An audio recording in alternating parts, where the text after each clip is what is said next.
Olha só, o que são circunstâncias judiciais, o que são causas de aumento e diminuição de pena, o que são agravantes, o que são atenuantes, como que eu vou calcular a dosimetria da pena na minha prova de segunda fase do exame de ordem. E o principal, o mais importante, quais são as teses mais cobradas acerca da dosimetria da pena na segunda fase do exame de ordem em direito penal. Isso e muito mais nós veremos na aula de hoje.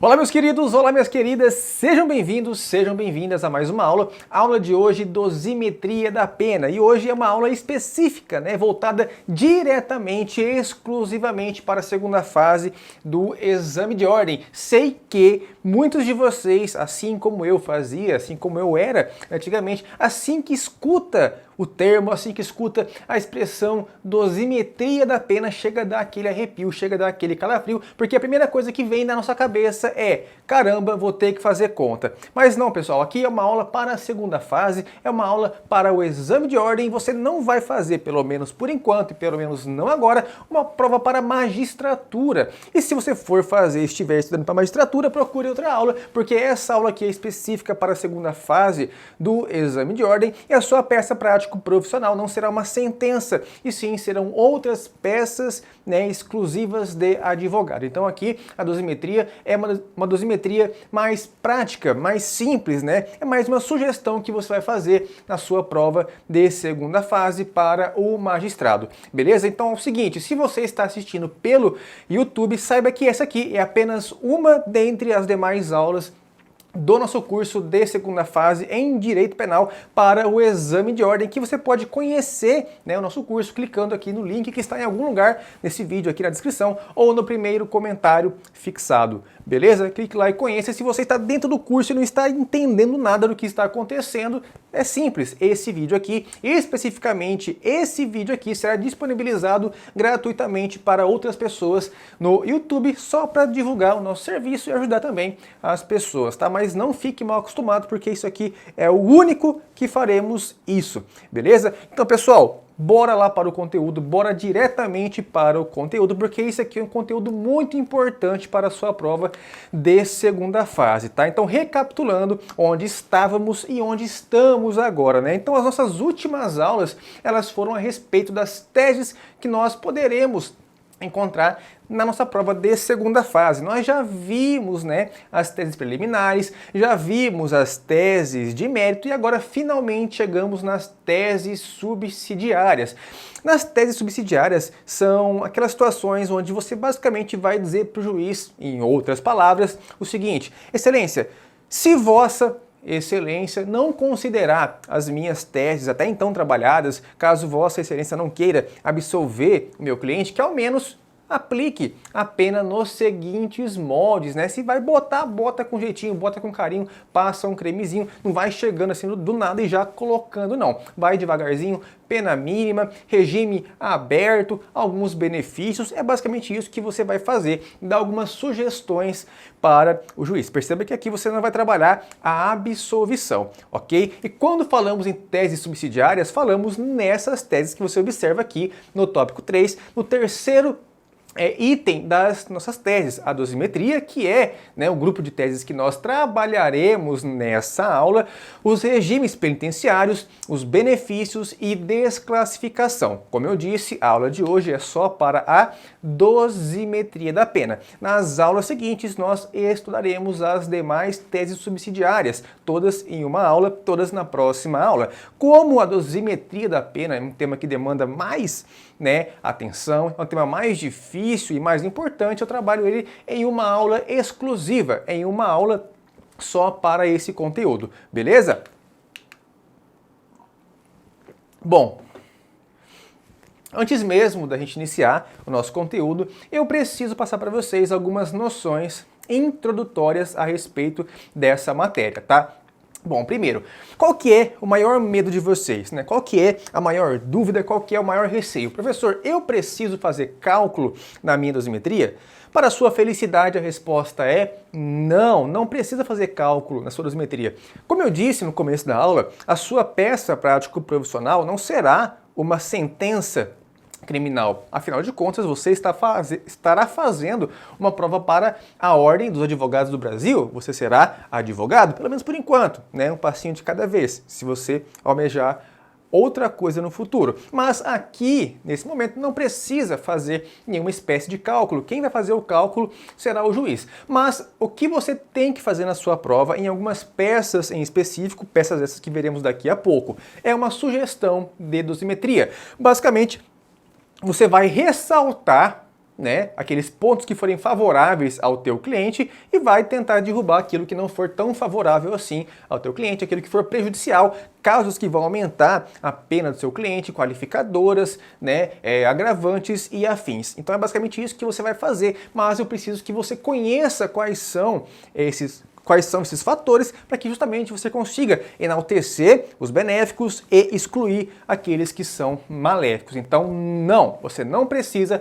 fazer nenhuma espécie de cálculo na sua prova, mas é muito interessante, é necessário, é imprescindível que você entenda sim como que a dosimetria da pena ela é realizada, quais são as suas etapas, como que elas se relacionam e o que você vai analisar em cada uma delas, tá? Vou ensinar você aqui a fazer o cálculo de maneira superficial, sem evidentemente fazer os cálculos, porque não precisa, tá? Então vai se acomodando aí na sua cadeira, abre o seu Vadimeco e vai me acompanhando pelos artigos que eu for citando e vai grifando, porque isso é muito importante, tá? Então, outro esclarecimento, né?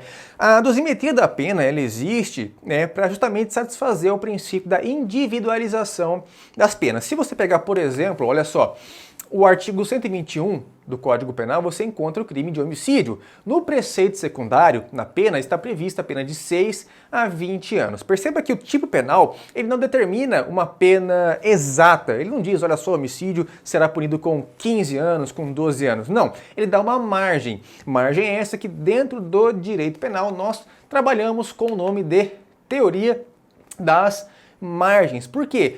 Porque temos que, como eu disse, né, homenagear, satisfazer, obedecer o princípio da individualização das penas. Então, dentro dessa margem, o juiz vai analisar, no caso concreto, as circunstâncias do crime, as circunstâncias pessoais do sujeito, o fato em si, antecedentes, dentre outros pontos, para poder, dentro desses 6 a 20 anos, no caso do crime de homicídio, chegar na pena mais justa e razoável, atendendo ao princípio da individualização das penas. Porque, veja só, imagine que 2 sujeitos cometam em concurso de agentes o crime de homicídio. Não será justo e nem razoável eu condenar os 2 à mesma pena, sendo que um deles é reincidente, outro é primário, sendo que um deles agiu com uma motivação moral, outro agiu com um motivo fútil. Não faz sentido condenar os 2, por exemplo, a 10 anos de prisão. Eu preciso valorar essa pena, eu preciso individualizar essa pena. Então, para isso que existe a dosimetria e por isso que os tipos penais são assim combinados. Existe, portanto,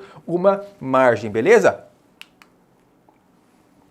Bom, essa aula aqui é uma aula para a segunda fase do exame de ordem. Repetindo, é uma aula para a segunda fase do exame de ordem. Então aqui, o nosso objetivo dentro da aula é outro. Eu não vou explicar para vocês ponto por ponto todas as circunstâncias, todas as agravantes, todas as atenuantes. Eu simplesmente vou passar por elas e no final eu vou explicar quais são as mais cobradas pela FGV, as que podem efetivamente cair no seu exame de ordem, porque essa é a intenção dessa aula, aprovar você na segunda fase da OAB. Lembrando que no meu canal já existe, e também no canal da Prodigi, existe uma aula específica de dosimetria, que é uma aula mais ampla, onde eu passo agravante por agravante, circunstância por circunstância e deixo muito mais explicadinho para você. Mas se você vai fazer a sua segunda fase, o que eu vou passar para você nessa aula aqui já é o suficiente. E como o objetivo aqui é a segunda fase em direito penal,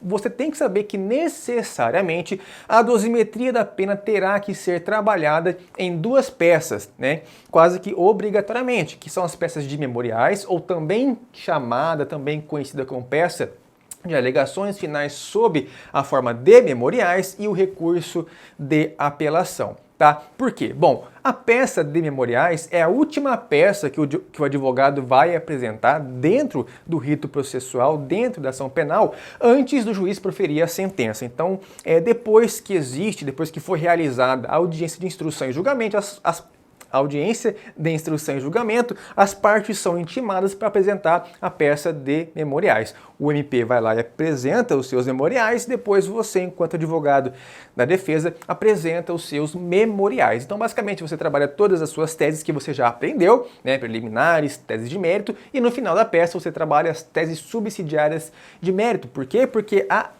na sequência, né, o ato processual será a sentença. Então pode ser que o juiz, né, e na maioria das vezes assim acontecerá, o juiz não vai aceitar as suas teses de mérito, não vai absolver o seu cliente, mas ele vai ter que aplicar a pena, se assim ele o fizer, e já que vai aplicar essa pena, que aplique a pena no mínimo legal, que aplique um regime benéfico de pena, que converta essa pena, talvez, em uma pena restritiva de direitos. Então aqui é o momento para que você trabalhe a dosimetria. Então na peça de memoriais, né, que é uma peça que sempre terão essas teses, você basicamente dará uma sugestão para o juiz de como que ele deve proceder na dosimetria da pena, passando fase por fase. Como veremos na sequência, a dosimetria da pena ela é formada por 3 fases, primeira, segunda e terceira. Então, basicamente, você vai montar isso, eu vou mostrar para vocês no final da aula, né, como que você vai montar a sua redaçãozinha do pedido. Você vai fazer da seguinte forma, você vai passar fase por fase,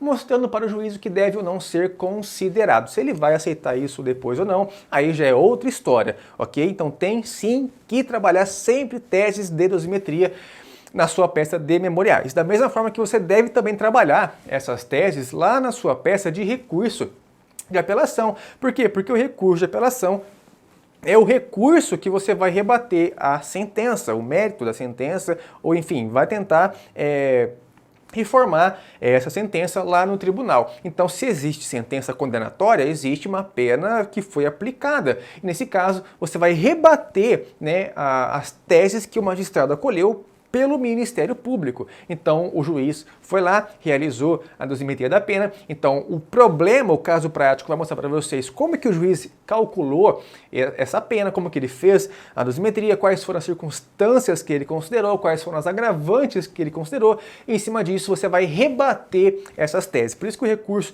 de apelação é mais fácil do que a peça de memoriais, em regra, tá? Pelo menos em relação a essas teses subsidiárias. Por quê? Porque já existe ali no caso prático profissional, né, uma situação na qual o próprio problema diz para você quais são as teses que ali existem. O teu papel, então, é só rebater essas teses, ok? Isso não quer dizer que não existirá essas teses em outras peças, mas aqui são teses obrigatórias, ok? Belezinha? Bora então começar a nossa aulinha propriamente dita, sim, porque estamos começando agora. Bom, isso aqui, pelo menos, você já deve saber, você já deve ter ideia, né? Que é o quê? Que é o sistema ou critério trifásico. Então, dosimetria da pena no nosso ordenamento jurídico é sinônimo de sistema ou critério trifásico, ou seja, nós calculamos a pena privativa de liberdade, ok? Repetindo, calculamos a pena privativa de liberdade utilizando 3 fases distintas e sucessivas.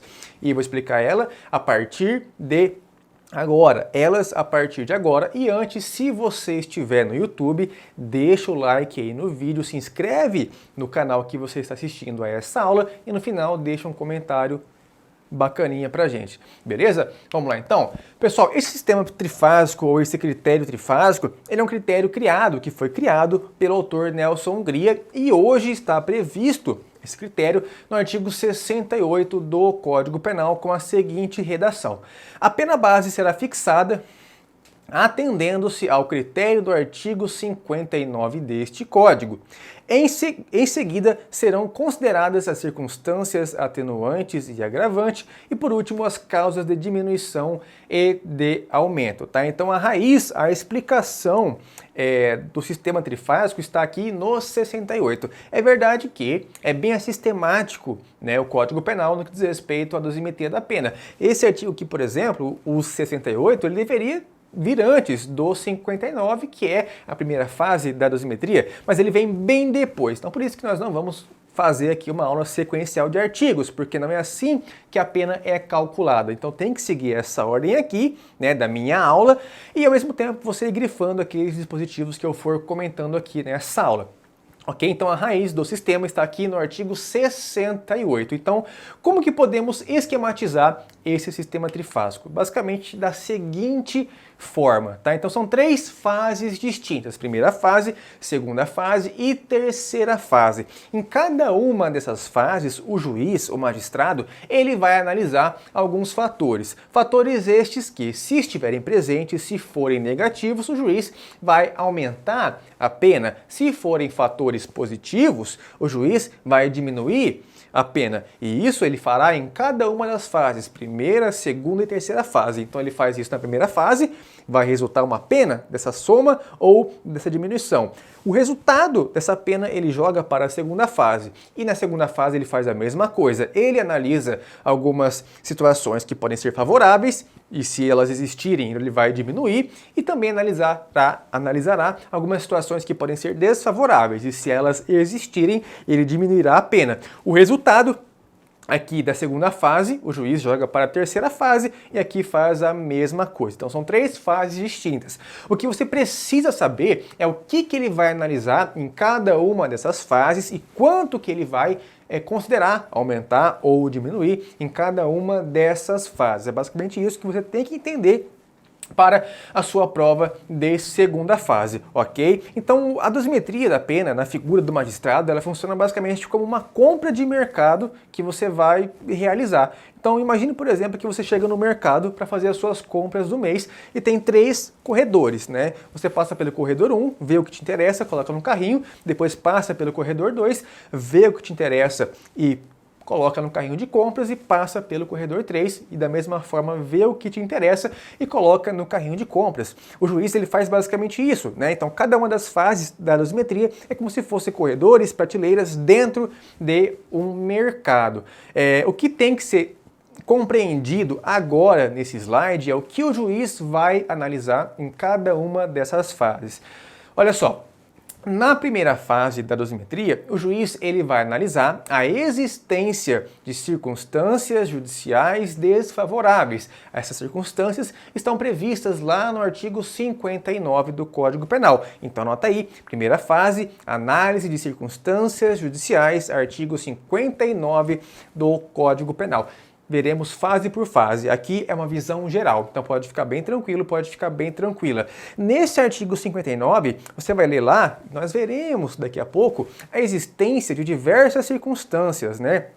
Quando elas forem presentes, o juiz ele vai aumentar a pena. Existem 2 circunstâncias que podem ser utilizadas em benefício do réu, ok? Veremos isso também daqui a pouco. Mas ele vai verificar essas circunstâncias e vai calcular essa pena. Então são circunstâncias judiciais na primeira fase da dosimetria. Além disso, é importante que você saiba que na primeira fase, o resultado desse cálculo preliminar vai nos dar uma coisinha chamada pena base. Tá? E essa pena base, o resultado na primeira fase, não poderá, por enquanto, ser maior do que o máximo de pena abstratamente combinada pelo tipo penal e nem menor do que aquele mínimo que foi combinado pelo tipo penal. Então, por exemplo, crime de homicídio, 6 a 20 anos, pena mínima 6, pena máxima 20. O resultado aqui na primeira fase não poderá ser maior do que 20 anos e nem menor do que 6 anos, ok? Pega o resultado disso e joga para a segunda fase.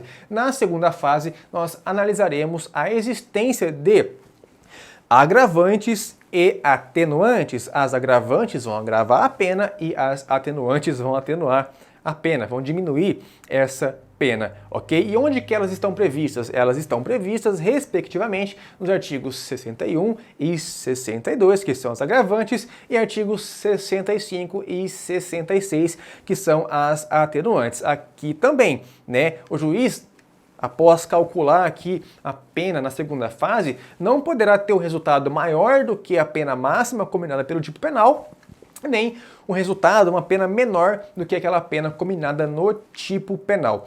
Pega o resultado disso e joga para a terceira fase. e o meu café está frio. Na terceira fase, aqui sim, aqui você pode ultrapassar a pena máxima e aqui você pode fixar uma pena abaixo daquele mínimo combinado pelo tipo penal. Da onde que eu tirei isso? Eu tirei isso de entendimento doutrinário e jurisprudencial. Não existe um artigo que diz expressamente isso, tá? E aqui na terceira fase, nós vamos analisar as causas de aumento e diminuição de pena. Causas de aumento vão aumentar e causas de diminuição vão diminuir. Para você identificar o que é uma causa de aumento ou uma causa de diminuição, basta você identificar uma fração, né? Ao contrário das outras fases, né? Da primeira e da segunda, não existe um artigo, né? Ou artigos com um rol dessas circunstâncias. Não. Aqui, essas causas de aumento ou causas de diminuição, também chamadas de majorantes, né? Elas estarão presentes tanto na parte especial do Código Penal, como na parte geral do Código Penal, bem como em legislações especiais, ok? Então são frações que vão aumentar a pena de 1 a 2/3, até a metade, enfim, diversas frações que nós veremos as principais daqui a pouco, ok? Então essa aqui é a visão geral sobre a dosimetria. A partir de agora veremos fase por fase alguns pontos importantes, para que no final eu possa passar para vocês quais são as teses mais cobradas na dosimetria para a segunda fase do exame de ordem, tá? Então vamos começar, evidentemente, pelo começo, a partir da primeira fase da dosimetria.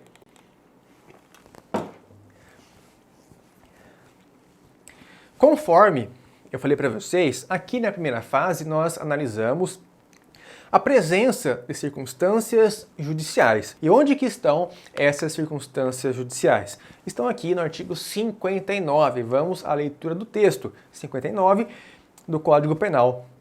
Evidentemente, o juiz, atendendo à culpabilidade, aos antecedentes, à conduta social, à personalidade do agente, aos motivos, às circunstâncias e consequências do crime, bem como ao comportamento da vítima, estabelecerá, conforme seja necessário e suficiente para a reprovação e prevenção do crime. 2 pontos, aí tem o resto do artigo que não nos interessa agora, pode até grifar aí, mas aqui com base nessas circunstâncias judiciais, ele vai definir a pena base, né, justa e razoável. Perceba que são 8 circunstâncias judiciais, cada uma dessas circunstâncias é uma circunstância judicial, e são 8, e o juiz observará a presença dessas 8 circunstâncias judiciais, tá?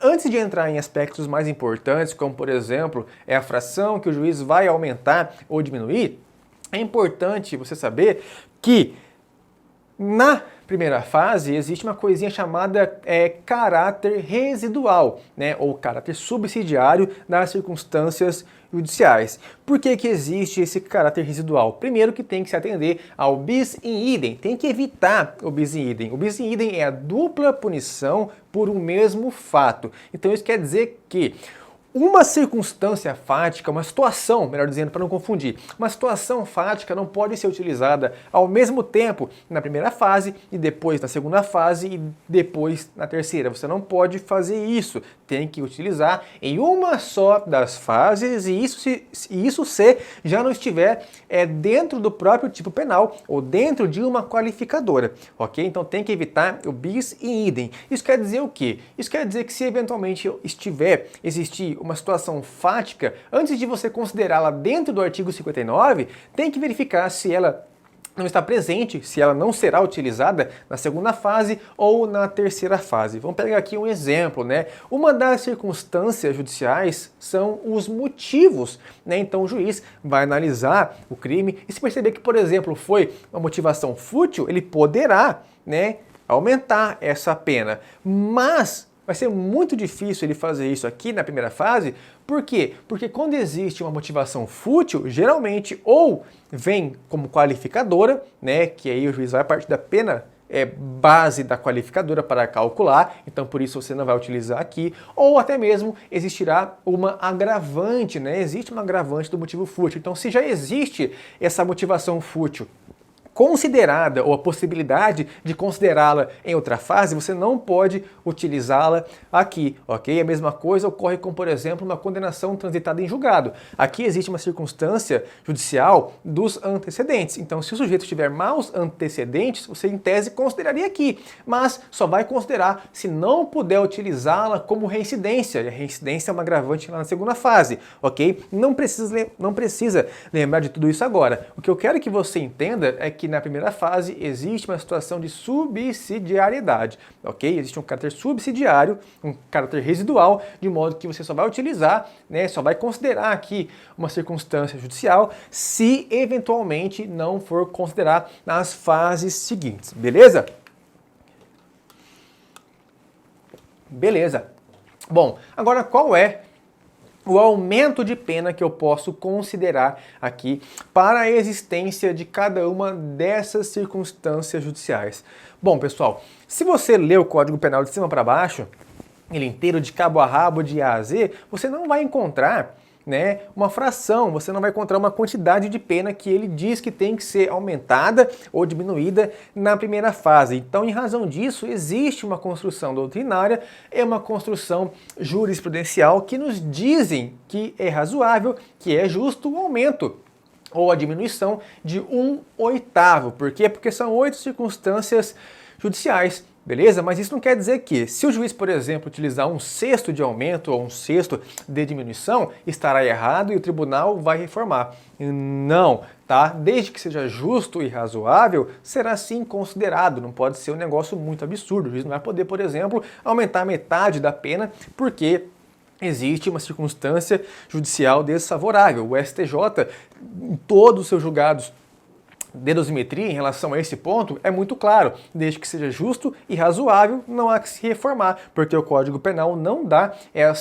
esse quantum para o juiz e deixa ao arbítrio do juiz mesmo para que ele possa considerar. Então, o convencional hoje é 1/8, tá? Mas pode ser também 1/6, que é muito usual também, mas 1/6 é mais considerado, né? Mais unânime para consideração lá na segunda fase, ok? Além disso, evidentemente, como eu já disse para vocês, é preciso nessa fase, ao menos nessa fase por enquanto, respeitar o mínimo legal e o máximo legal combinado pelo próprio tipo penal, tá? Então não importa se existem diversas circunstâncias judiciais, não pode aumentar mais do que o máximo combinado. Da mesma forma, não importa o quanto você diminua, não pode ficar abaixo do mínimo legal combinado pelo tipo penal incriminador, tá? Então vai bater no teto, vai parar e vai parar por ali mesmo, beleza? Não pode ir além e não pode ir aquém, belezinha?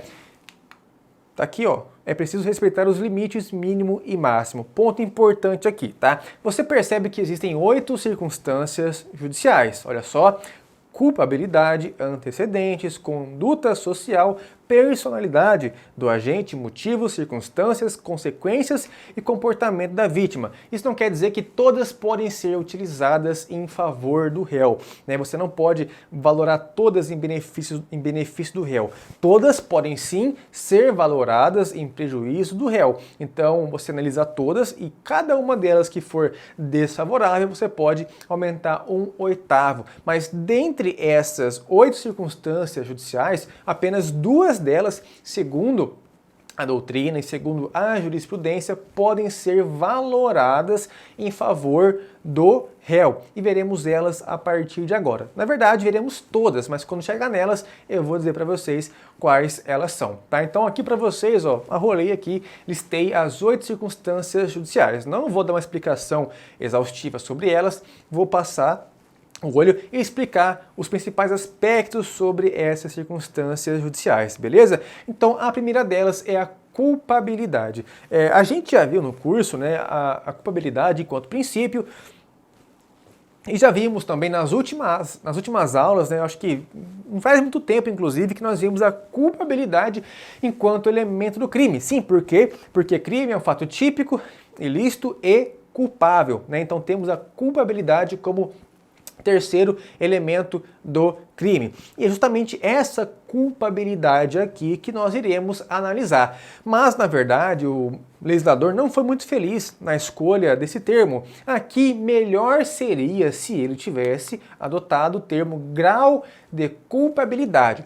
Por quê? Porque se o juiz chegou na análise, né, chegou para analisar a dosimetria da pena, quer dizer que existe uma condenação. Se existe uma condenação, existe um crime. E se existe um crime, existe necessariamente ali a culpabilidade. Então isso quer dizer que todos os crimes que serão sujeitos à dosimetria da pena têm a culpabilidade. Então seria aqui grau de culpabilidade. Por quê? Porque grau de culpabilidade fica mais adequado. A culpabilidade é o juízo de reprovabilidade que recai sobre o comportamento do agente, não é? Então, nesse sentido, qual é o raciocínio?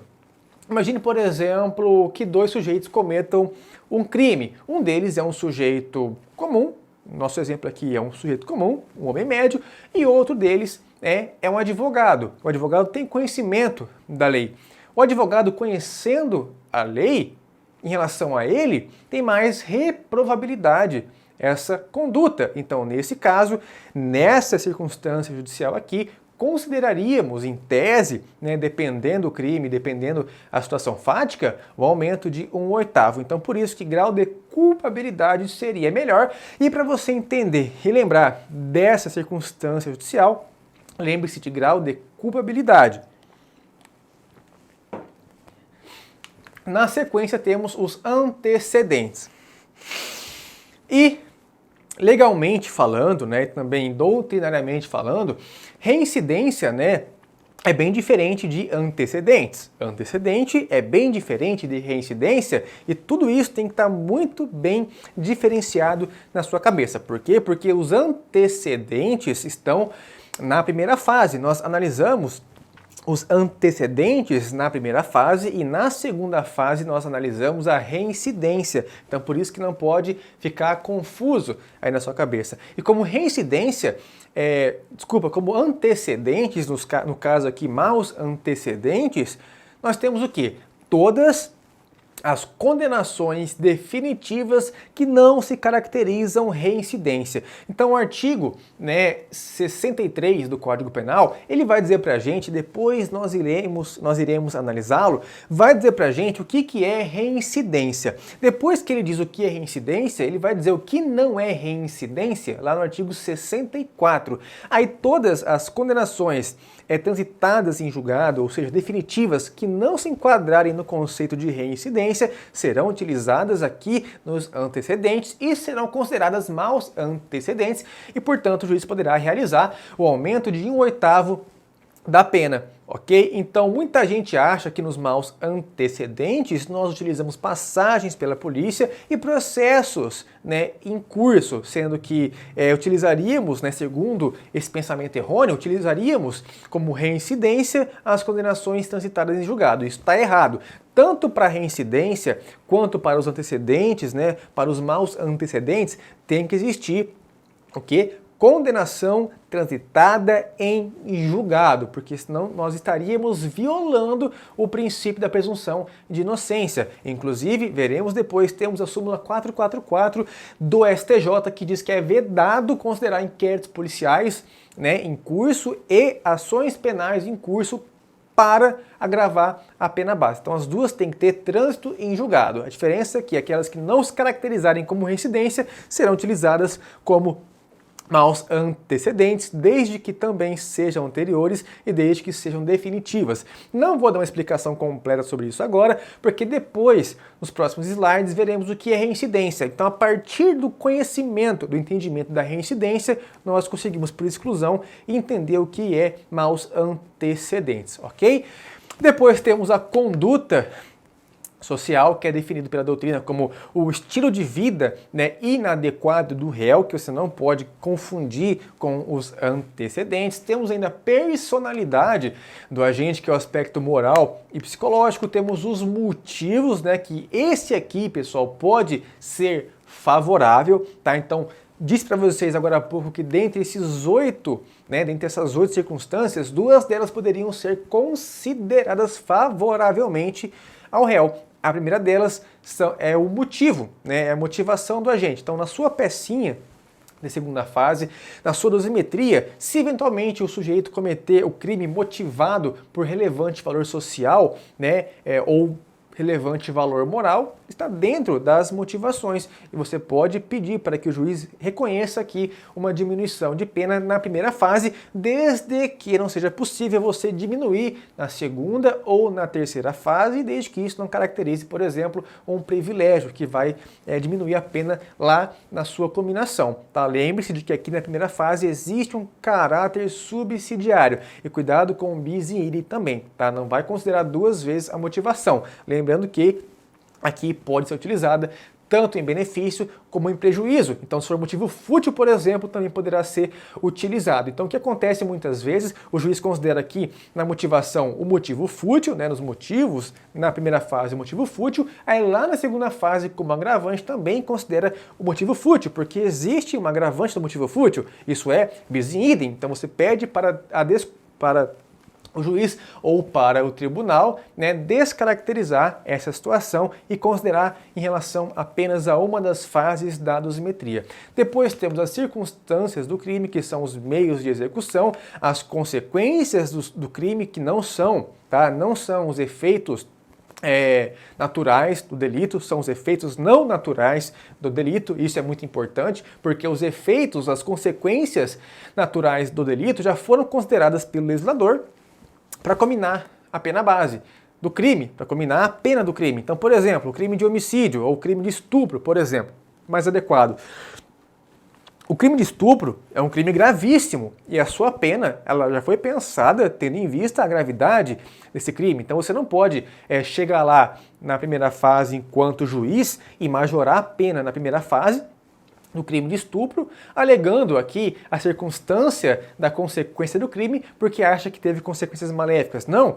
A consequência natural do crime de estupro, que é essa violência, que essa situação vexatória, já foi considerada pelo legislador. Aqui você vai considerar circunstâncias não naturais do delito. Então imagine, por exemplo, que esse crime de estupro foi cometido na presença do filho da vítima. Isso, né, esse trauma da criança, é uma consequência não natural e, por conta disso, deve sim, nesse caso, ser considerada na primeira fase. Então fique atento a isso na sua prova, para que o juiz não utilize consequências não naturais, para que o juiz não utilize consequências naturais do delito nessa fase de dosimetria. Por fim, temos o comportamento da vítima, e o comportamento da vítima é a segunda circunstância judicial que pode ser considerada favorável, né, ao réu. Então, se existir ali uma provocação da vítima, é claro que vai depender o tipo de crime, também poderá aqui diminuir a pena do réu, ok? Lembrando que não pode ficar abaixo do mínimo legal e nem pode ficar acima também do máximo legal, ok? Bom, agora já estamos na segunda fase da dosimetria. Então, o juiz ele calculou a dosimetria, calculou a pena base, que é esse resultado da primeira fase. O que ele faz agora? Ele pega essa soma, né, e joga na terceira fase. Ele parte para a segunda prateleira do mercado. E aqui verifica-se a existência de agravantes ou a existência de atenuantes, tá? Então as agravantes estão previstas no artigo 61 e 62 do Código Penal e as atenuantes estão previstas nos artigos 65 e 66 também do Código Penal. E da mesma forma que ocorre na primeira fase, aqui ainda é preciso respeitar os limites mínimo e máximo da pena combinada no artigo, ok? Não pode passar e não pode ficar abaixo. Só poderíamos fazer isso na terceira fase da dosimetria. De igual forma também em relação à primeira fase, aqui não existe uma previsão feita pelo legislador em relação à fração, né? Quanto que o juiz pode aumentar e quanto que ele pode diminuir em relação às atenuantes ou em relação às agravantes. Mas existe também uma construção doutrinária e jurisprudencial dizendo para nós que o quanto ideal, né, a quantidade ideal de aumento e de diminuição seria 1/6 para cada agravante ou atenuante, ok? Então, se existe uma agravante X, aumenta 1/6 da pena. Se existe uma atenuante Y, diminui 1/6 da pena e assim por diante. Para cada agravante, 1/6, para cada atenuante, 1/6 também. Evidentemente que, né, existem entendimentos contrários. O próprio STJ admite outras frações, desde que seja justa e razoável, desde que sejam justas e razoáveis. Por quê? Porque nem o Código Penal traz essa quantidade exata para o juiz, ok? Bom, eu não vou ler para vocês todas essas agravantes e nem todas essas atenuantes, porque não é o meu papel enquanto professor. Se você tem professor na sua faculdade que fica lendo artigo, peça o seu dinheiro de volta, que isso aí é ridículo, tá? Eu sempre que eu posso, eu evito ficar lendo artigo sem nenhuma motivação prévia. Então, para ler um artigo tem que ter uma motivação, né? Seja para explicar ele na sequência ou para fazer uma interpretação sistemática, mas se for ler só para ler, não precisa. Por quê? Porque nesse caso aqui, as principais agravantes e as principais atenuantes nós veremos na sequência, quando eu for falar para vocês sobre as principais teses relacionadas à dosimetria. Isso, contudo, não significa que você pode ignorar esses artigos. Não, você deve ler todos esses artigos, artigo por artigo, inciso por inciso, alínea por alínea e grifando todos eles, porque é importante também para o seu exame de ordem. Não é porque uma dessas alíneas nunca foi cobrada que ela não vai ser cobrada no seu exame de ordem, mas aqui a nossa função é passar o que efetivamente é cobrado, o que efetivamente vem sendo cobrado com frequência, o que pode fazer a diferença na sua prova. Mas a mera leitura do texto aqui também é adequada e também é suficiente, já basta para você em relação àquelas que não são tão cobradas assim. Então essa aqui é a sua tarefinha de casa, tá? Então tem o artigo 61 e o artigo 62 que trata das agravantes, ou seja, cada uma delas se presente vai aumentar 1/6 da pena e também temos as atenuantes que estão previstas nos artigos 65 e 66, de modo que a presença de cada uma delas vai ocasionar a diminuição de pena também em 1/6, beleza? Dito isso, podemos passar para a terceira fase da dosimetria. Então o juiz foi lá e calculou a primeira fase da dosimetria, encontrou a pena base, com a pena base ele calculou sobre essa pena base as atenuantes e as agravantes, e o resultado disso, a soma disso, ele vai utilizar na terceira fase da dosimetria da pena. E voltando um pouquinho para trás, está dando um passinho para trás, esse 1/6, né, esse 1/6 de agravante ou atenuante é considerado em relação à pena base encontrada lá no artigo 59 na primeira fase, assim por diante. O resultado de uma fase é utilizado como base de cálculo na fase seguinte e assim por diante sucessivamente, tá? Então pegamos aqui o resultado da segunda fase, das atenuantes, das agravantes e jogamos para a terceira fase, que são as circunstâncias, né, que são as causas de aumento e as causas de diminuição de pena, beleza? E ao contrário do que ocorre em relação a outras fases, não existe um rol exemplificativo ou um rol taxativo dessas causas de aumento e de diminuição, que também são conhecidas, olha só, como majorantes ou minorantes, beleza? Então esses são sinônimos, causas de aumento são majorantes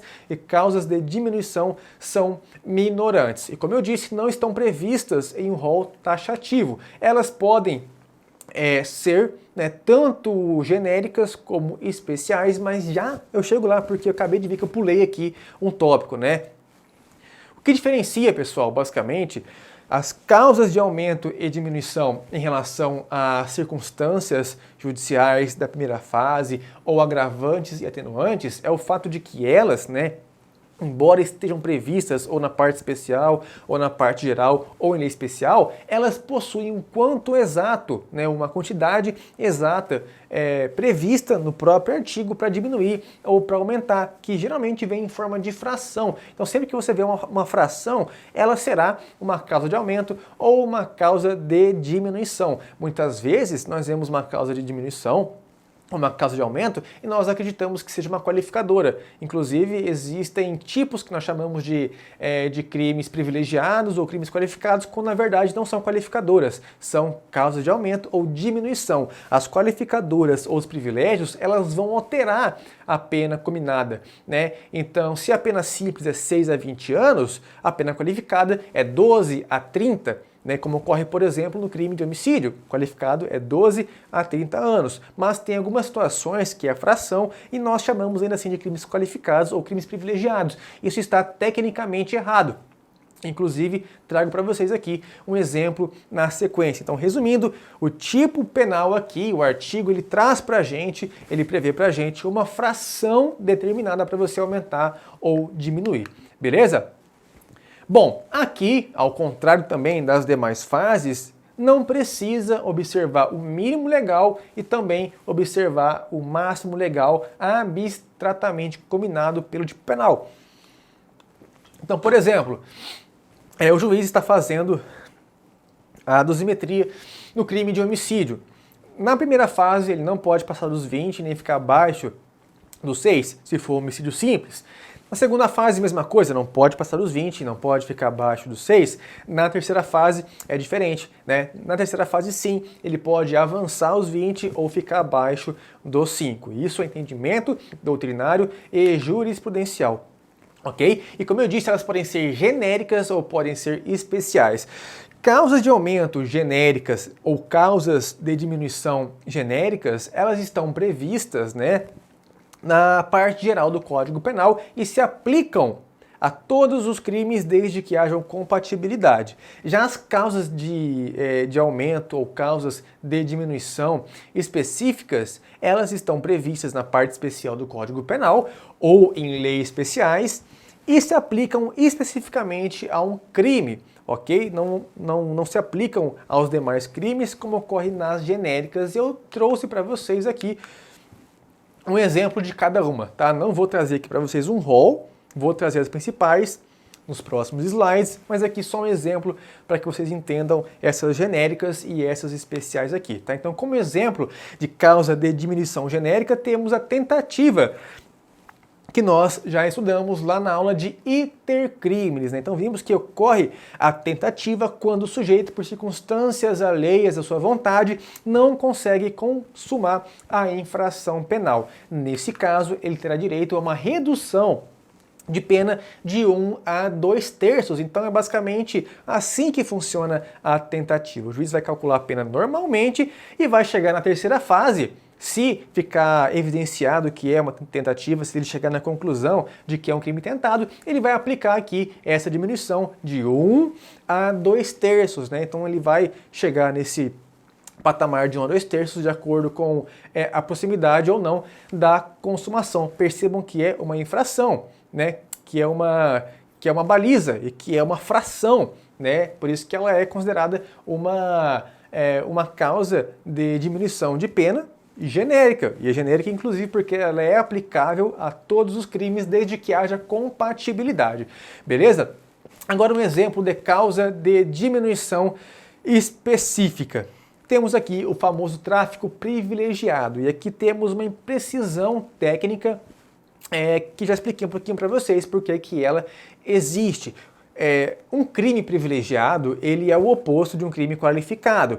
Crimes qualificados, eles possuem já a sua pena combinada alterada, da mesma forma que um crime privilegiado também possui a sua pena base, né, a sua margem alterada em relação ao tipo simples. Só que existem algumas causas de aumento, algumas causas de diminuição que nós acabamos chamando, né, erroneamente, inclusive isso dentro do âmbito jurídico, de crime privilegiado. Aqui ocorre, por exemplo, com o crime de tráfico privilegiado, né? Então, o tráfico privilegiado, ele está previsto lá no artigo 33, parágrafo 4º da Lei de Drogas, com a seguinte redação: nos delitos definidos no caput e no parágrafo 1º deste artigo, as penas poderão ser reduzidas de 1/6 a 2/3, né? Aqui temos ali na sequência uma redação revogada, que foi declarada inconstitucional, na verdade, desde que o agente seja primário, de bons antecedentes, não se dedique a atividades criminosas nem integre organização criminosa. Perceba que aqui não é um crime privilegiado, é uma causa de diminuição de pena porque existe uma fração, ok? Então essas são as fases da dosimetria. Agora eu posso passar para vocês uma visão geral de como que funciona essa dosimetria antes da gente ingressar efetivamente nas principais teses de dosimetria da pena. Não vai dizer que está cansado. Também estou cansado, mas segura aí. Se está cansado, pausa o vídeo. Essa é a vantagem de uma aula online. Vai tomar um banho, vai tomar uma água, vai no banheiro. Depois você volta, mas tem muita aula pela frente, tá? Então se liga.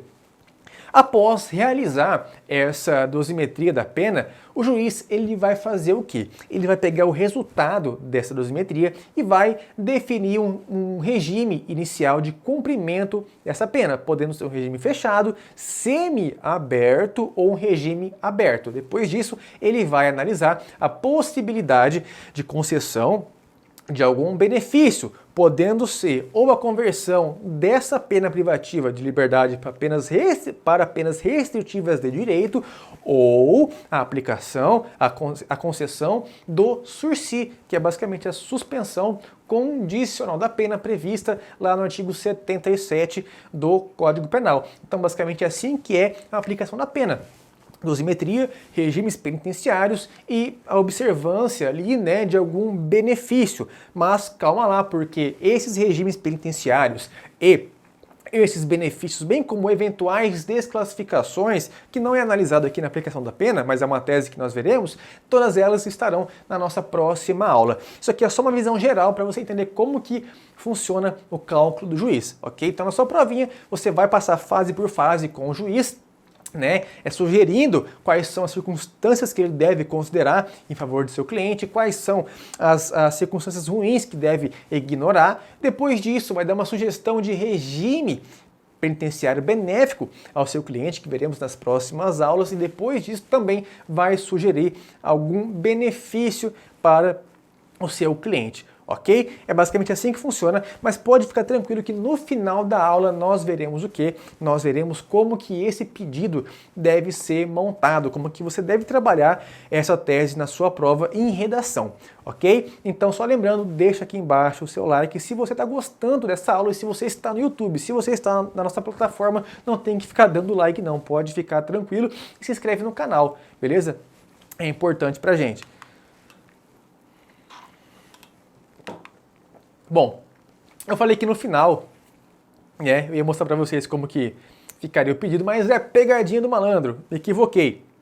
É agora, depois disso que nós vemos quais são as principais teses. Acontece, né? Faz tempo que eu não gravo essa aula aqui, tinha esquecido essa ordem, mas não tem problema, não vai alterar em nada aí os teus estudos. Como eu disse, você vai fazer o quê? Uma sugestão. Você não vai calcular a pena, você vai evidenciar o que é bom e vai taxar aquilo que é ruim. Se for em alegações finais, não precisa nem pedir para o juiz excluir o que for ruim, só enalteça o que for bom. Agora, se você estiver diante de um recurso de apelação, quer dizer que o juiz já aumentou a pena, e aí sim você vem rebatendo, passando o facão naquelas teses que são prejudiciais ao seu cliente, tá? Então aqui, ó, temos um exemplo de tese de dosimetria. E a dosimetria, ao contrário do que muitos de vocês pensam, não vai gastar uma folha inteira da sua peça. A dosimetria ela é trabalhada ao final e você com 4 ou 5 pequenos parágrafos de 2 ou 3 linhas cada, já consegue matar o assunto, já consegue matar a tese, tá? É coisa bem simples, não inventa moda, não inventa a roda. Dosimetria é muito mais fácil do que você imagina para a segunda fase da OAB. Então aqui basicamente é um exemplo clássico, é uma base que você pode ficar à vontade para copiar, desde que seja compatível com a sua prova. Só vai mudar ali quais são as circunstâncias que você vai considerar ou não, as agravantes e atenuantes que você vai considerar ou não, tá bom? Então, como ficaria, por exemplo, um texto de tese de dosimetria? Primeiro que você vai abrir um tópico ao final, dentro do tópico de mérito, né? Da dosimetria da pena. Excelência, caso não acolha as teses de mérito e entenda pela condenação do réu, requer que a pena seja aplicada com a observação das seguintes diretrizes. Aí você vai fase por fase. Na primeira fase da dosimetria, requer que a pena base seja fixada no mínimo legal, haja vista que não existe nenhuma circunstância judicial desfavorável ao réu dentre aquelas previstas no artigo 59 do Código Penal. Próximo parágrafo, na segunda fase, requer o reconhecimento da atenuante genérica prevista no artigo 65, inciso 1 do Código Penal, haja vista que o réu tinha menos de 21 anos na época dos fatos. E, por fim, na terceira fase, requer o reconhecimento da tentativa, artigo 14, inciso 2 do Código Penal, com a diminuição da pena em seu patamar máximo, isto é, 2/3. Simples, simples, simples. Perceba, então, que não tem cálculo, não tem conta, não tem código nenhum, é fácil, é tetinha, é mamão com açúcar, tá? Então não se preocupe muito, saiba quais são as fases da dosimetria, saiba o que são circunstâncias judiciais e que elas estão previstas no artigo 59, saiba quais são elas, saiba o que são agravantes, o que são atenuantes, onde elas estão previstas, saiba o que são causas de aumento e causas de diminuição de pena, para que quando você perceba elas na sua peça, saiba, portanto, identificá-las e consiga alegá-las em uma tese simples dentro da dosimetria, que sempre é cobrada como tese em peças como memoriais e recurso de apelação, beleza? Bom, pessoal, a aula por aqui já valeu muito a pena, mas tem mais. Agora, nós veremos o quê? Nós veremos as teses da primeira fase, depois as teses da segunda e as teses da terceira. Melhor dizendo, as principais teses de cada uma dessas fases da dosimetria. E quando eu digo teses, para você que não está habituado, está me vendo pelo YouTube, é basicamente os artigos, são basicamente o conteúdo aqui dentro de uma prática, dentro de uma prova de segunda fase, de uma peça prática profissional, nós trabalhamos esses conteúdos como teses. Por quê? Porque elas podem beneficiar o teu cliente, Teses vão absolver, vão diminuir a pena e assim por diante. Então por isso que nós falamos teses, mas são basicamente os artigos que nós já vimos, mas nós veremos os principais, ok? E quando falamos em primeira fase, nós falamos nas seguintes teses, tá? Essa primeira aqui é a mais importante na primeira fase, que é a fixação da pena base no mínimo legal. A pena base é o resultado do cálculo na primeira fase. Então, basicamente, nos moldes do que você viu no slide anterior, você vai pedir a fixação da pena base, porque você vai indicar para o juiz que não existem circunstâncias judiciais desfavoráveis em relação ao teu cliente, ok? E se eventualmente você estiver dentro de um recurso de apelação, você vai rebater aquelas circunstâncias judiciais desfavoráveis que o juiz utilizou para agravar a pena base, belezinha? Então vai pedir a fixação da pena base no mínimo legal, em virtude, olha só, da ausência das circunstâncias judiciais desfavoráveis previstas no artigo 59 do Código Penal, beleza? Outro ponto também sobre a pena base fixada no mínimo legal, tá? Não basta o juiz indicar qual é a circunstância judicial e qual é o aumento, ele precisa fundamentar. Isso aqui é muito comum no exame de ordem, Então, muitas vezes o juiz, na pena base, ele considera, por exemplo, os motivos, as circunstâncias, as consequências do crime, simplesmente vai lá e dá uma fração de aumento, vai lá e aumenta a pena em 1/8 ou algo do tipo, sem dizer por que está considerando. E isso está errado, é preciso fundamentar. Então, nesse sentido, você vai argumentar que não basta indicar, é preciso também fundamentar. Não é suficiente, então em um recurso de apelação você trabalha essa tese, ok? Outro assunto, outro ponto. Muitas vezes ele até fundamenta, mas ele fundamenta na chamada gravidade em abstrato, um terminho que todo mundo que é criminalista tem um pavor tremendo, Então, por exemplo, o juiz vai lá e considera o aumento em 1/8 da pena na primeira fase, porque considera uma circunstância judicial, por exemplo, como uma consequência do crime, Então, o juiz diz, por exemplo, que o crime de homicídio qualificado é muito grave, que tem consequências maléficas para a sociedade, por isso ele vai aumentar. Perceba que aqui ele está aumentando na gravidade em abstrato do crime. Ele não está utilizando circunstâncias fáticas do caso concreto. E essa gravidade em abstrato já foi utilizada pelo legislador para combinar aquela pena base que está lá no tipo penal e incriminador. Então isso não é suficiente, beleza? Também é um argumento para você trabalhar na sua tese, se eventualmente ficar demonstrado na sua peça, no seu caso prático profissional, beleza? Bom, maus antecedentes e súmula 444 do STJ.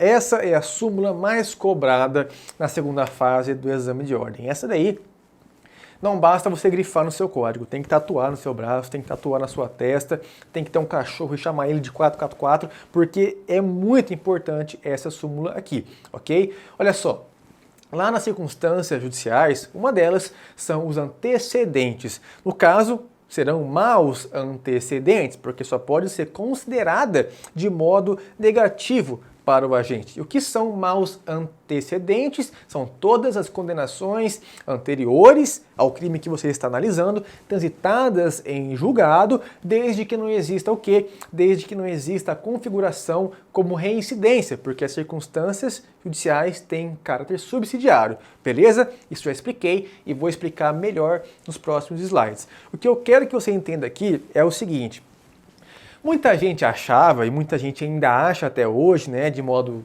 equivocado, principalmente as pessoas que não têm contato com o penal, que reincidência são situações onde existe trânsito em julgado e maus antecedentes são as demais anotações, por exemplo, em ficha criminal, né, as famosas passagens. Não, não é assim que funciona. Tanto reincidência quanto os maus antecedentes, precisa existir uma sentença condenatória transitada em julgado. A diferença entre as duas veremos nos próximos slides. Quero que você entenda aqui o seguinte: para consolidar esse entendimento de que também nos maus antecedentes é necessário que exista o trânsito em julgado, criou-se a súmula 444, publicou-se, editou-se a súmula 444 pelo STJ. Segundo essa súmula, você não pode considerar como maus antecedentes inquéritos policiais e nem ações penais em curso, ok? O que era muito comum antigamente. Então tem que ter sim o trânsito em julgado, porque senão nós ofenderíamos o princípio da presunção de inocência, ok? Bom, a reincidência veremos no próximo slide, quando falaremos das teses da segunda fase, e tudo isso vai ficar mais claro para vocês. Aí você volta para o seu material e você lê de novo essa parte dos maus antecedentes, que vai ficar bem fixado na sua cabeça. Bom, essa aqui é a súmula, é o texto. É vedada a utilização de inquéritos policiais e ações penais em curso para agravar a pena base. Então, isso é muito comum na sua segunda fase de exame de ordem, o juiz agravando a pena base com base em inquéritos policiais ou ações penais em curso, tá? Então você vai lá e pá! Súmula 444 do STJ no juizão. Bom, chegamos aqui então nas teses da segunda fase da dosimetria. Aqui não estamos mais falando do artigo 59. Aqui estamos falando do quê? Estamos falando dos artigos 61, 62, 65 e 66, né? Atenuantes e agravantes. Você vai pedir o reconhecimento de atenuantes, porque isso é bom para o seu cliente, e vai rechaçar as agravantes, né, eventualmente alegadas pelo Ministério Público ou eventualmente já acolhidas pelo juiz em fase de recurso de apelação. A primeira delas, e uma das mais importantes, é a atenuante da menoridade relativa e da velhice, que estão previstas lá no artigo 65, inciso 1 do Código Penal. E aqui tem que ficar muito ligado nesse ponto. Por quê? Porque o que diz esse artigo? O sujeito, né, o agente, ele vai ter direito ao reconhecimento dessa atenuante quando, na data dos fatos, ele for menor de 21 anos ou, na data da sentença, ele for maior de 70 anos. Então, toma muito cuidado com isso, não confunda essas duas referências, data dos fatos e data da sentença. E não vai cair na pegadinha também de achar que é só menor de 18 anos, porque não faria sentido, porque o menor de 18 anos é inimputável, ok? Então é menor de 21 anos na data dos fatos ou maior de 70 na data da sentença, beleza? Além dessa atenuante, temos também a atenuante da coação resistível. Resistível, tá? Prevista no artigo 65, inciso 3, a linha C do Código Penal. Perceba que eu dei ênfase aqui no resistível. Por quê? Porque a coação irresistível, conforme já estudamos no nosso curso, ela pode ser tanto uma excludente do fato típico, bem como uma excludente da culpabilidade. Se for uma coação física irresistível, vai excluir a conduta e, por consequência, vai excluir o fato típico e o sujeito deve ser absolvido. Se for, contudo, uma coação moral irresistível, vai excluir a culpabilidade, porque ele vai excluir a exigibilidade de conduta diversa, de modo que o sujeito também será absolvido. Mas se eventualmente essa coação for resistível, ou seja, o sujeito poderia resistir a essa coação física ou moral, ele não vai ser absolvido, mas terá direito a essa atenuante prevista aqui no artigo 65, inciso 3, a linha C. Ok? Professor, o que é resistível e o que não é resistível? O que é irresistível? Só o caso concreto, pela análise do juiz, é que nós saberemos. Ok? Geralmente isso aqui cai mais em questão, não cai tanto em peça.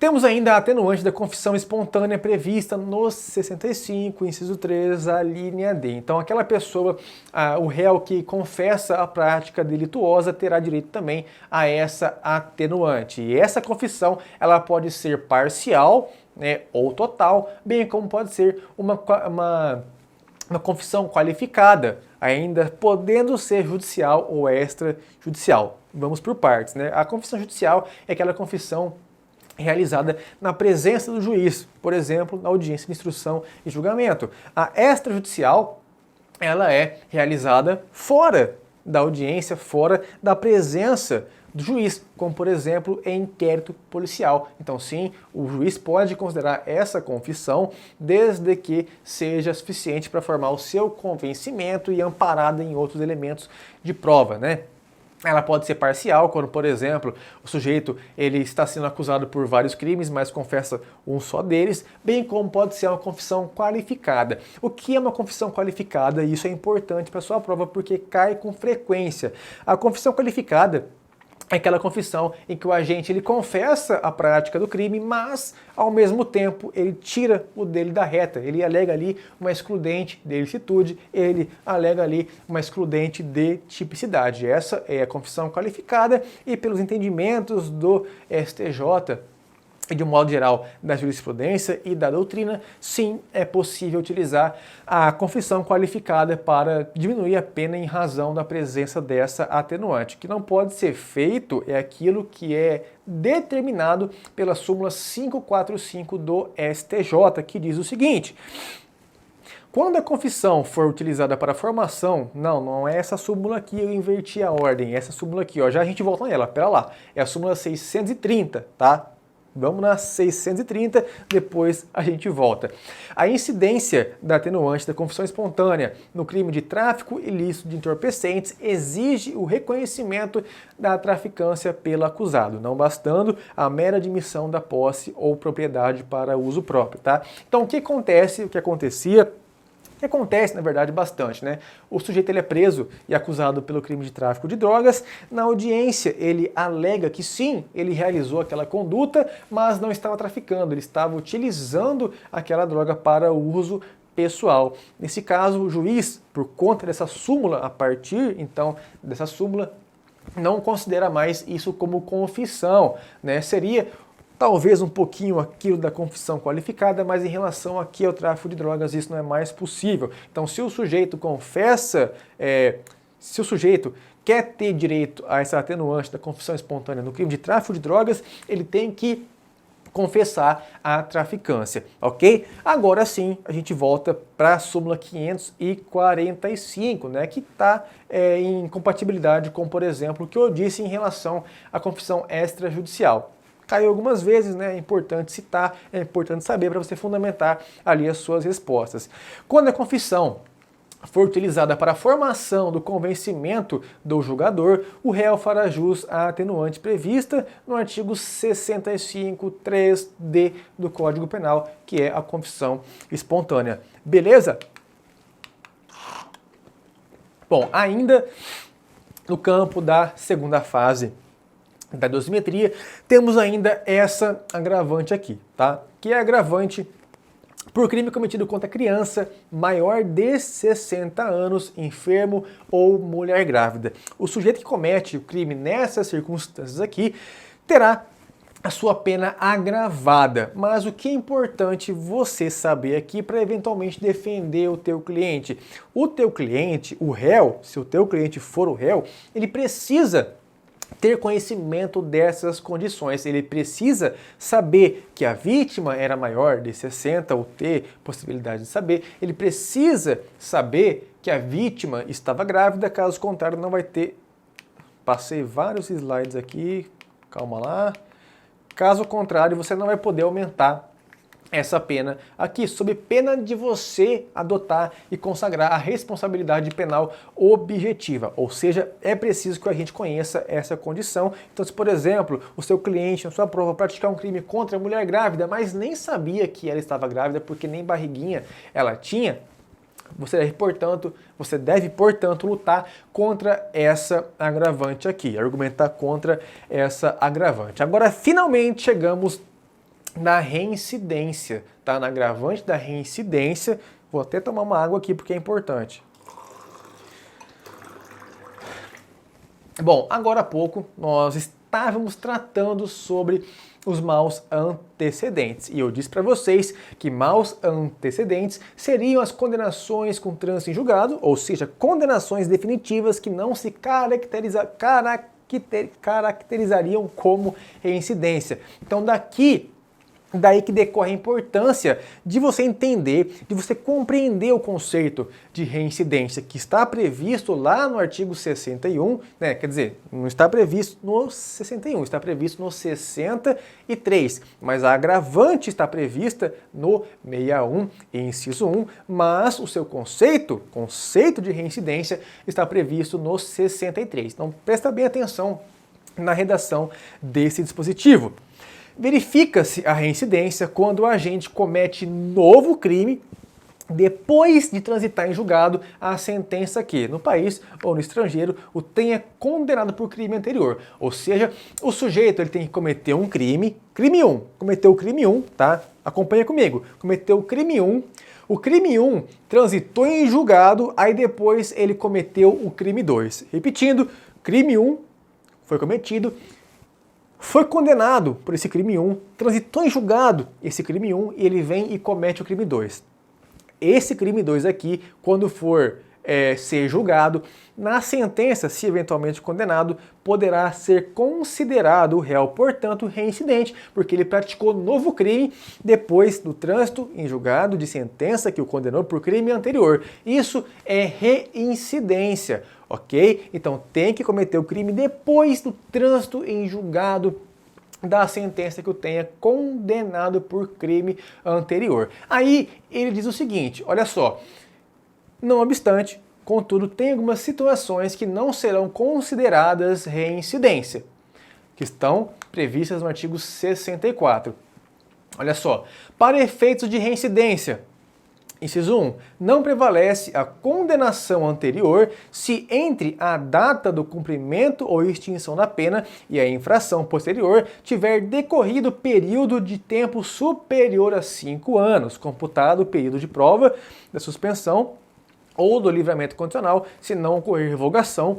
E 2, se não se consideram os crimes militares próprios e os políticos. Bora entender tudo isso aqui agora, tá? Lembrando que 63 traz o conceito de reincidência 64 nos diz o que não é reincidência. E lembre-se, aquilo que não é reincidência, mas é trânsito em julgado, pode ser utilizado como maus antecedentes. Então aqui, da leitura do 63 e do 64 e seus incisos, podemos trazer 3 situações que vão ter o trânsito em julgado, mas não poderão ser consideradas reincidência. Então utilizaremos como maus antecedentes. E quais são essas situações? Vamos lá. Olha só. Caput 63. Verifica-se a reincidência quando o agente comete novo crime depois de transitar em julgado a sentença que no país ou no estrangeiro o tenha condenado por crime anterior. Então pode ser o seguinte, pode ser que o sujeito, né, cometa o crime 1, cometeu o crime 2, cometeu o crime 1, aí depois ele comete o crime 2, tá? Depois que ele cometeu o crime 2, sendo que não houve condenação ainda, depois que ele cometeu o crime 2, sobrevém a condenação do crime 1 e ela transita em julgado. Aí depois do trânsito em julgado do crime 1, vem o trânsito em julgado do crime 2, ou seja, ele cometeu o crime 2 antes de transitar em julgado a sentença do crime 1. Embora ele tenha cometido sim o crime 2 depois do crime 1. Então perceba que ele cometeu o crime 2 depois do crime 1, mas a sentença que transitou em julgado do crime 1 só transitou em julgado depois do cometimento do crime 2. Então perceba que quando o juiz for sentenciar o crime 2, ele não vai poder utilizar o crime 1 como reincidência. Por quê? Porque considera-se reincidência quando o sujeito comete um novo crime depois do trânsito em julgado que o tenha condenado por crime anterior. Então, ele não poderá ser considerado reincidente, mas aí sim nós utilizaremos como maus antecedentes. Essa é uma situação que não é reincidência, mas é maus antecedentes. Qual é a segunda? A segunda e a terceira são mais simples, tá? A segunda está prevista no inciso 1 do artigo 64, que trata sobre o período de 5 anos. Então, o sujeito foi lá e cometeu o crime 1 e transitou em julgado e ele cumpriu a pena do crime 1 ou a pena foi extinta. Depois de 5 anos, por exemplo, 6 ou 7 anos, ele foi condenado pelo crime 2, né, ou ele praticou o crime 2 e foi condenado e transitou em julgado.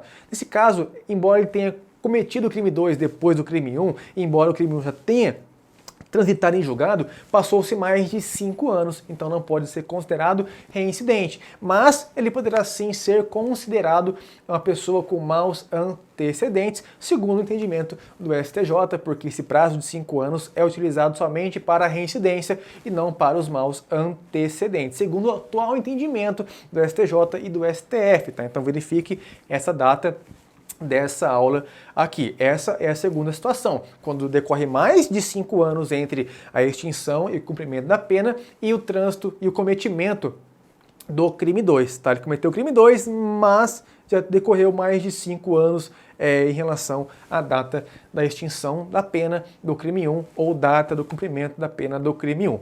E a terceira situação é a situação de crimes militares próprios e crimes políticos. Esses aqui não serão considerados como reincidência, né, não importando ali a sua data, e poderão ser utilizados como, portanto, maus antecedentes.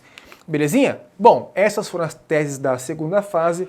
Podemos passar então para as teses da terceira fase. Vamos lá? A primeira delas, e a mais conhecida de todas, é a tese de tentativa, que nós já estudamos lá na nossa aula de intercrimes, né? Então, o sujeito que tenta consumar a infração penal, mas não consegue por circunstâncias alheias à sua vontade, ele não vai responder pelo crime consumado, mas iremos pegar a pena do crime que ele quis praticar e diminuir de 1 a 2/3 conforme a previsão lá do artigo 14, inciso 2 do Código Penal. Então, na sua provinha de segunda fase, você basicamente deve aqui pedir a redução da pena em seu patamar máximo. Além disso, temos o arrependimento posterior, também que nós já estudamos lá na aula de intercrimes, que está previsto no artigo 16 do Código Penal.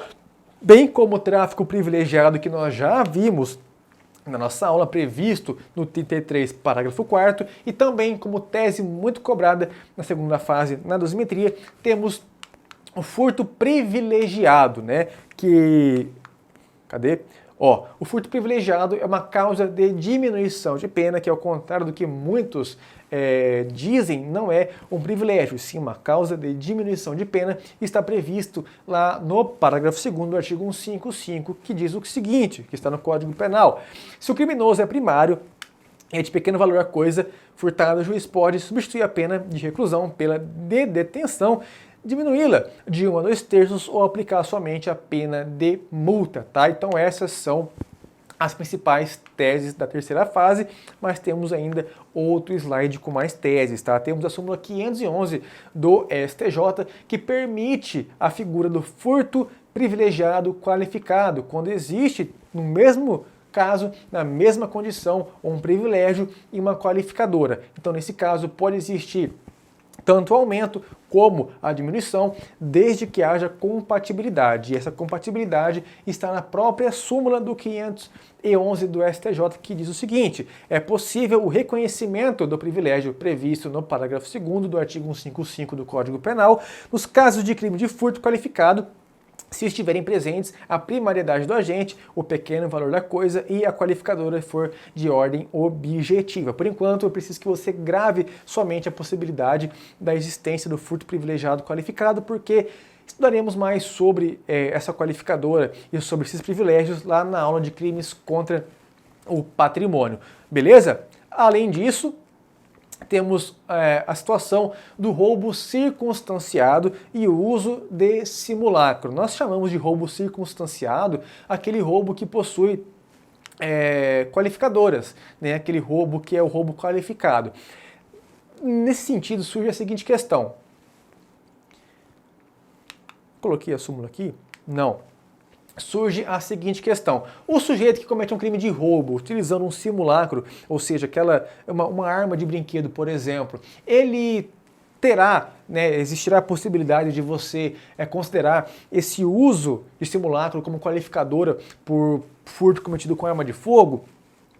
Ou seja, eu posso qualificar o crime de roubo quando o sujeito comete esse crime com um simulacro, com uma arma de brinquedo? A resposta é não, tá? Um simulacro ele é suficiente para caracterizar, sim, um roubo, porque o roubo é a subtração com violência ou grave ameaça. Então, sim, já é o suficiente para consumar o crime de roubo, mas você não pode considerar o uso desse simulacro como uma agravante por uso de arma de fogo, porque não tem incremento no risco, e esse é o entendimento do STJ, ok? Então, na sua prova, não deixe o juiz considerar o uso desse simulacro como uma qualificadora.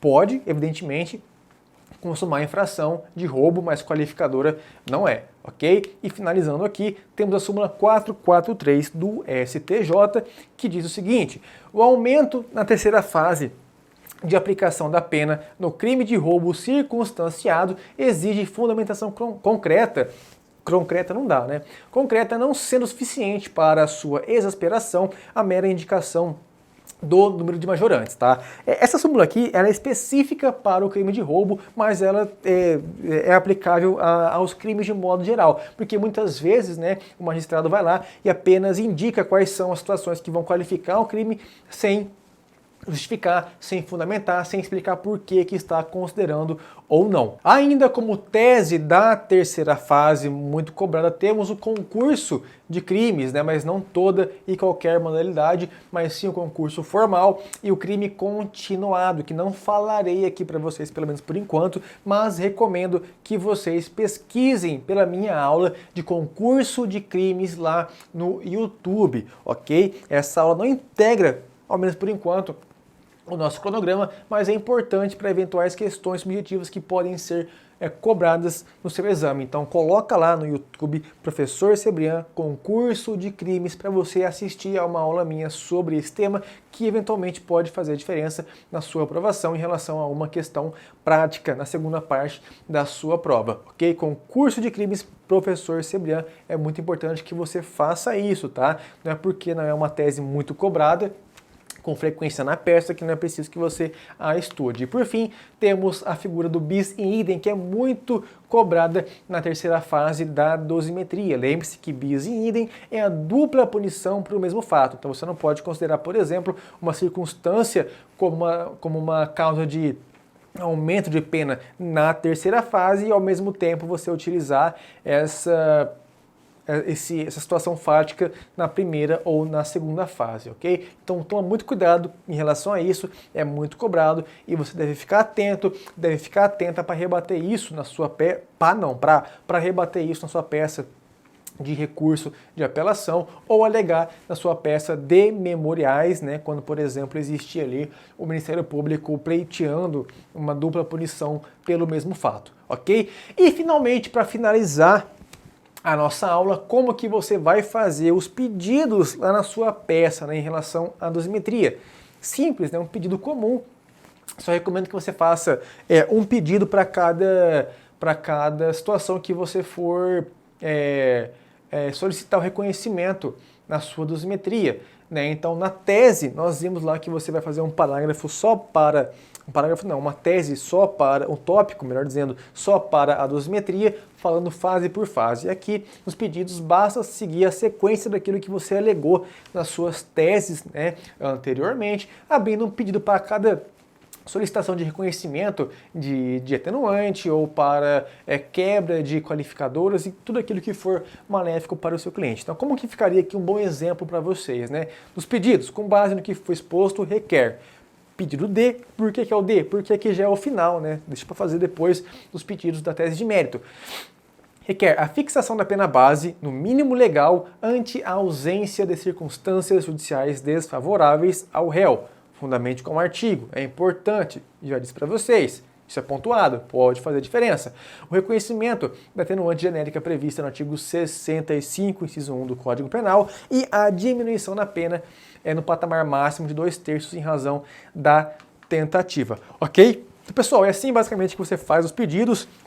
Essa foi uma aula específica e voltada diretamente para a segunda fase do exame de ordem. Se você está no YouTube, não esquece de deixar o seu like aqui no vídeo, comentar aqui embaixo do vídeo, dar o seu feedback, diz ou não se ajudou essa aula, se inscreve no canal e se quiser conhecer mais sobre o nosso curso, basta clicar no link que está aqui em algum lugar nessa página ou na descrição do vídeo ou no primeiro comentário fixado. E se você é o meu aluno, está dentro da plataforma, espero você na próxima aula, beleza? Vou ficando por aqui, até mais, fui!